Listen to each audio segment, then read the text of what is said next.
मुख्यमंत्री योगी आदित्यनाथ की जापान यात्रा का आज दूसरा दिन काफी रोमांचक रहा है। आज का दिन जहां उन्होंने यामानाशी प्रांत में दुनिया की सबसे तेज दौड़ने वाली एससी मैग्लेव ट्रेन का टेस्ट राइड किया है। तकरीबन 500 से 600 किलोमीटर प्रति घंटे की रफ्तार से चलने वाली इस ट्रेन का अनुभव लेते हुए सीएम ने खुद वीडियो साझा किया और बताया कि ट्रेन ट्रैक से थोड़ा ऊपर हवा में तैरते हुए चलती है। उन्होंने कहा कि इतनी तेज रफ्तार के बावजूद ट्रेन के अंदर पानी का गिलास तक नहीं हिला, जो कि जापान की बेहतरीन इंजीनियरिंग का एक नमूना है। उन्होंने उत्तर प्रदेश में भी भविष्य की हाईटेक ट्रांसपोर्ट सुविधाओं को लेकर संभावनाएं तलाशी। इसके अलावा उन्होंने यामानाशी के कोमेकुरयामा हाइड्रोजन सुविधा केंद्र का दौरा किया और ग्रीन हाइड्रोजन और क्लीन एनर्जी के क्षेत्र में जापानी तकनीक को बारीकी से समझा और परखा। को यामानाशी गवर्नमेंट ने यामानाशी ने ग्रीन हाइड्रोजन में जो प्रोग्रेस की है जापान के अंदर, उस प्लांट का विजिट करवाया था। हम लोगों ने ग्रीन हाइड्रोजन एनर्जी की संभावना, क्योंकि ग्रीन हाइड्रोजन पानी जहाँ अच्छा होगा वहाँ ग्रीन हाइड्रोजन की संभावना उतनी ज़्यादा होगी और उत्तर प्रदेश इस देश का सबसे समृद्ध क्षेत्र है। पर्याप्त जल संसाधन हमारे पास हैं और हम लोगों ने इस दिशा में प्रयास किया है, जिसमें यामानाशी हम लोगों को उस टेक्नोलॉजी के साथ जोड़ने और हमारे उत्तर प्रदेश के युवाओं को उसका प्रशिक्षण देने, यानी उसकी स्किलिंग के लिए भी अपना सहयोग देने के लिए तत्पर है। जापान और यूपी के बीच में एमएसएमई में टेक्नोलॉजी को लेकर, उसकी ऑनलाइन सेलिंग को लेकर और अन्य मुद्दों को लेकर के भी सहयोग की बात हुई और इसको हम आगे बढ़ाएंगे। तो आज की सबसे बड़ी खबर उत्तर प्रदेश के औद्योगिक विकास के लिहाज से सामने आई। मुख्यमंत्री योगी आदित्यनाथ ने यामानाशी के गवर्नर कोतारो नागासाकी के साथ एक महत्वपूर्ण समझौता ज्ञापन यानी कि एमओयू पर हस्ताक्षर किए। इस समझौते के तहत उत्तर प्रदेश और यामानाशी के बीच उद्योग, पर्यटन, व्यावसायिक शिक्षा और खासतौर पर ग्रीन हाइड्रोजन तकनीक को लेकर के सहयोग बढ़ाया जाएगा। यूपी और जापान के बीच में बड़ा समझौता, पर्यटन और व्यावसायिक शिक्षा में सहयोग बढ़ेगा। ग्रीन हाइड्रोजन तकनीक पर मिलकर के काम करेंगे। औद्योगिक निवेश को बढ़ावा देने के लिए नई नीतियां होंगी।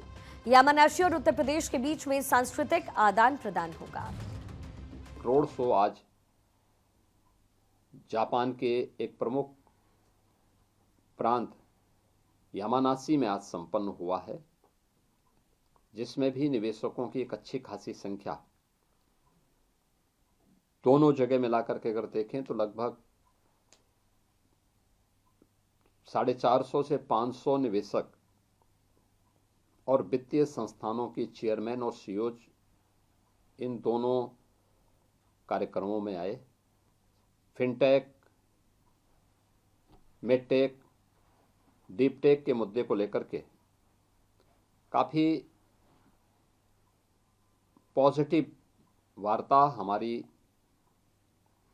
इन सभी क्षेत्रों में हुई है और बहुत सारे निवेशक यहाँ पे निवेश करने के लिए, उत्तर प्रदेश के अंदर निवेश करने के लिए हमारे साथ एमओयू भी किए और बहुत सारे लोगों ने अपने प्रस्ताव भी दिए हैं। जो सिंगापुर से बेस्ड जो कंपनियां हैं, ये कंपनियां भी उत्तर प्रदेश के अंदर उस रूप में अपनी भागीदारी आगे बढ़ाने के लिए पूरी सतर्कता के साथ वहां पर आने को तत्पर हैं। वहीं अगर निवेश की बात करें तो निवेश के मोर्चे पर भी आज का दिन काफी सफल रहा। मुख्यमंत्री ने यामानाशी में Uttar Pradesh investment road show को संबोधित किया, जहां पर उन्होंने दुनिया भर की बड़ी कंपनियों के सामने नए उत्तर प्रदेश की नीतियों और निवेश की संभावनाओं को रखा। अब तक के अपडेट के मुताबिक जापानी कंपनियों के साथ तकरीबन 11,000 करोड़ रुपए के निवेश प्रस्ताव पर सहमति बनी। इसमें कुबोटा कॉरपोरेशन, नागासेन कंपनी और मिंडा कॉरपोरेशन जैसी दिग्गज कंपनियां शामिल हैं, जो राज्य में कृषि उपकरण, इलेक्ट्रॉनिक्स और ऑटोमोबाइल सेक्टर में पैसा लगाएगी। आज के दौर में निवेश पर भी बड़ा फोकस रहा है और सीएम ने कोमेकुरयामा हाइड्रोजन रिसर्च फैसिलिटी का दौरा कर नई ऊर्जा तकनीक को भी समझा है। जापान यात्रा से निवेश का जो लेखा जोखा है, तकरीबन 11,000 करोड़ रुपए के निवेश पर सहमति बनी। कुबोटा और मिंडा जैसी दिग्गज कंपनियां अब उत्तर प्रदेश में निवेश करेगी। कृषि उपकरण और ऑटोमोबाइल के सेक्टर में भी पैसा लगेगा। हजारों युवाओं के लिए रोजगार के जाहिर है नए अवसर खुलेंगे। इसी में भी भारतीय समुदाय काफ़ी बड़ी संख्या में रहता है, तो उन लोगों के साथ भी एक बड़ा कार्यक्रम वहाँ पर आज संपन्न हुआ है। और मुझे विश्वास है कि ये जो पॉजिटिविटी भारत के प्रति और यूपी के प्रति बनी है, इसका लाभ यूपी के अंदर यूपी की टीम लेगी और यूपी के नौजवानों को वहाँ के स्केल को स्किलिंग में बदलने और राज्य स्तर पर उनके स्थानीय स्तर पर उनको रोजगार के क्षेत्र के साथ जोड़ने में भी अपना योगदान देगी। इन्वेस्टमेंट रोड शो के दौरान जापानी कंपनियों ने उत्तर प्रदेश में बिजनेस सिटी बनाने और डेटा सेंटर स्थापित करने में गहरी रुचि दिखाई। कामकाजी बैठकों के साथ साथ मुख्यमंत्री का सांस्कृतिक और मानवीय पक्ष भी आज देखने को मिला।